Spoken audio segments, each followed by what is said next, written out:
کروڑوں مسلمانوں کا یہ حال ہے کہ وہ زبان سے اپنے مسلمان ہونے کا بڑے زور سے دعویٰ کرتے ہیں، مگر ان کی عمل کی کیفیت یہ ہے کہ کوئی نماز کا پابند ہے، روزوں میں سست ہے، کوئی روزے رکھتا ہے تو زکوٰۃ نہیں دیتا، کوئی زکوٰۃ دینے کی ہمت رکھتا ہے تو سفر حج کی صحبت سے لرزتا ہے، اور گھر میں بیٹھا ہوا طرح طرح کے ہیلے بہانے کرتا ہے۔ اور اگر کروڑوں میں کوئی اللہ کا بندہ ان ارکان خمسہ کی پابندی کرتا ہے تو جہاد کے نام سے لرزتا ہے،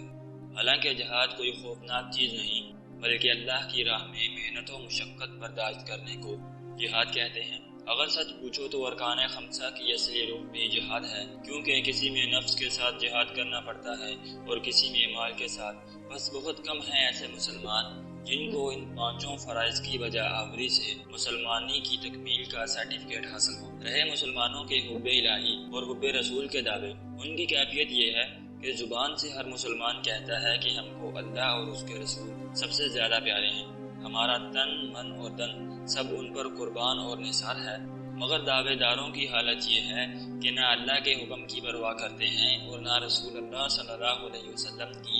پیروی و فرما برداری کرتے ہیں، بلکہ اس کے برخلاف صورت و شکل میں، لباس و وضع میں، کھانے کمانے میں اور شادی و غمی میں جتنے کام کرتے ہیں اپنی مرضی کے، اور سب اپنے ملک، برادری اور باپ دادا کی رسموں کی پیروی میں۔ سو یاد رکھیے، جو پورا پابند شریعت ہے وہی سچا مسلمان ہے۔ اللہ تعالیٰ نے اسلام کا معیار بتلا دیا ہے، وَمَا آتَاكُمُ الرَّسُولُ فَخُذُوهُ وَمَا نَهَاكُمْ عَنْهُ فَانْتَهُوا۔ ترجمہ: اور جو کچھ تم کو یہ رسول دے اس کو لے لو، اور جس چیز سے تم کو ہٹا دے ہٹ جاؤ۔ اس آیت مبارکہ کے مطابق یہ مسلمانی دل بہلاوا اور فریب نفس ہے کہ اسلام کی جو بات آسان دیکھی اور جس کو دل چاہا اس پر عمل کر لیا، اور جو ذرا مشکل نظر آئی اس کو دل نہ چاہا اس کو ترک کر دیا۔ یہ مسلمانی نہیں بلکہ مطلب پرستی ہے، حالانکہ اسلام کا اقرار کر کے ایک مسلمان کو اس قسم کا اختیار ہی نہیں رہتا۔ اللہ تعالیٰ فرماتا ہے، وَمَا كَانَ لِمُؤْمِنٍ وَلَا مُؤْمِنَةٍ إِذَا قَضَى اللَّهُ وَرَسُولُهُ أَمْرًا أَن يَكُونَ لَهُمُ الْخِيَرَةُ مِنْ أَمْرِهِمْ وَمَن يَعْصِ اللَّهَ وَرَسُولَهُ فَقَدْ ضَلَّ ضَلَالًا مُبِينًا۔ ترجمہ: کسی مومن اور مومنہ کا یہ کام نہیں کہ جب کسی معاملہ میں اللہ اور اس کا رسول فیصلہ کر دے تو ان کے لیے اپنے اس معاملہ میں خود فیصلہ کرنے کا اختیار باقی رہے۔ جس نے اللہ اور اس کے رسول کی نافرمانی کی وہ کھلی ہوئی گمراہی میں مبتلا ہو گیا۔ یعنی جب کسی امر کے متعلق خدا اور رسول کا حکم آ جائے تو مومنوں کو ماننے یا نہ ماننے کا اختیار باقی نہیں رہتا۔ اسلام کہتا ہے کتاب اللہ میں سے کچھ ماننا اور کچھ کو رد کر دینا دنیا و آخرت میں رسوا کن ہے۔ اور آج ہم جو عمل کرتے ہیں، جو شادی کرتے ہیں، بیاہ کرتے ہیں، جو کوئی فوت ہو جائے اس میں کرتے ہیں، ہم یہ نہیں دیکھتے کہ ہمارے نبی اور اللہ کا جو حکم ہے وہ کیا ہے، ہم اس کو اپنے مطابق کرتے ہیں جیسے ہمارے باپ دادا کرتے تھے۔ اس میں رسومات ہم داخل کر دیتے ہیں، رسومات کو بدعات کو داخل کرتے ہیں۔ شیطان نے کہا کہ میں نے مسلمانوں کو گناہوں سے ہلاک کیا، لیکن انہوں نے تو استغفار اور سجدہ سے میری کمر توڑ دی۔ پھر میں نے ان میں کچھ ایسی چیزوں کا جو ہے وہ رواج قائم کر دیا، ان میں کچھ ایسی چیزیں پیدا کر دی